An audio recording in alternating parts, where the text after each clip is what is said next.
Sumqayıt şəhər İcra Hakimiyyətinin başçısı Zakir Fərəcov 18-ci mikrorayonda sakinlərlə görüşüb.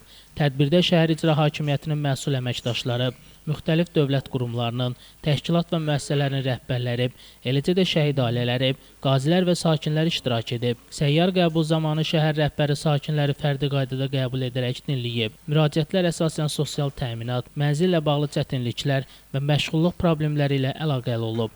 Qəbul zamanı bir sıra müraciətlər yerindəcə həllini tapıb. Araşdırılması tələb olunan müraciətlər qeydiyyata alınıb, aidiyyatı qurumların rəhbərlərinə konkret tapşırıqlar verilib. Qeyd edək ki, Sumqayıt şəhər İcra Hakimiyyəti sakinlərlə birbaşa ünsiyyət edib, onların problemlərinin yerində həllinib və açıq dialoqu təmin etmə məqsədi ilə səyyar qəbul və görüşləri mütəmadi şəkildə həyata keçirir.